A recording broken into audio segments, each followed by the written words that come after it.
Hello, എല്ലാവർക്കും നമ്മളുടെ സ്വന്തം ചാനലിലേക്ക് സ്വാഗതം. ഇന്ന് നമ്മൾ കഞ്ഞിക്കും ചോറിനുമൊക്കെ ഒരുപോലെ പറ്റിയ വളരെ നല്ലൊരു ബീട്രൂട്ട് തോരനാണ് റെഡിയാക്കുന്നത്.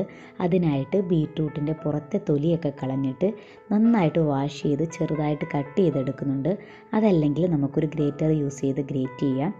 ഇനി നമ്മൾ ഇത് കുക്ക് ചെയ്യാനുള്ള പാത്രം വെച്ച് കൊടുത്ത് അതിലേക്ക് എണ്ണ ഒഴിച്ച് എണ്ണ ചൂടായി കഴിയുമ്പോൾ 1 സ്പൂൺ കടുക് പൊട്ടിക്കാം. പിന്നെ നമുക്ക് ഒരു 2-3 അല്ലി വെളുത്തുള്ളി ചെറുതായിട്ട് കട്ട് ചെയ്തതും എരിവിനാവശ്യമുള്ള പച്ചമുളകും കറിവേപ്പിലയും കൂടെ ചേർത്ത് കൊടുക്കുക.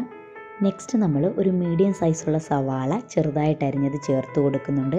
എന്നിട്ട് ഇതെല്ലാം കൂടി ഒന്ന് നന്നായിട്ട് വാടി വരുമ്പോഴത്തേക്ക് നേരത്തെ നമ്മൾ അരിഞ്ഞു വെച്ചിട്ടുള്ള ബീട്രൂട്ട് ഇതിലേക്ക് ചേർത്ത് കൊടുക്കാം.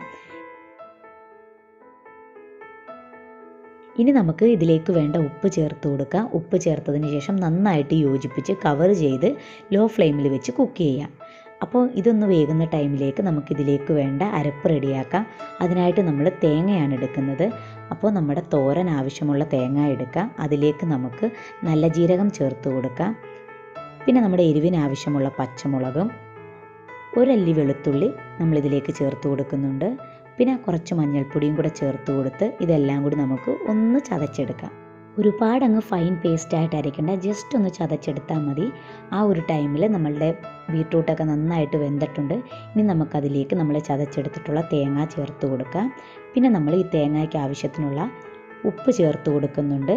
കുറച്ച് കറിവേപ്പിലയും കൂടി ഇതിലേക്ക് ചേർത്ത് കൊടുത്തതിന് ശേഷം ഇതെല്ലാം കൂടി നന്നായിട്ട് മിക്സ് ചെയ്തെടുക്കുക. അപ്പോൾ ഈ തേങ്ങയും ബീട്രൂട്ടും എല്ലാം കൂടി യോജിപ്പിച്ചെടുത്ത് കഴിയുമ്പോഴത്തേക്ക് വളരെ ടേസ്റ്റി ആയിട്ടുള്ള നമ്മളുടെ ബീട്രൂട്ട് തോരൻ റെഡി ആയിട്ടുണ്ട്. കഞ്ഞിയുടെ കൂടെയും ചോറിൻ്റെയൊക്കെ കൂടെ വളരെ ടേസ്റ്റിയാണ്. അപ്പോൾ നമ്മുടെ ബീട്രൂട്ട് തോരൻ്റെ റെസിപ്പി എല്ലാവർക്കും ഇഷ്ടമായെന്ന് കരുതുന്നു. നമ്മളുടെ വീഡിയോ ഇഷ്ടമായെങ്കിൽ വീഡിയോ ലൈക്ക് ചെയ്യാനും ചാനൽ സബ്സ്ക്രൈബ് ചെയ്യാനും മറക്കരുത്. Thank you.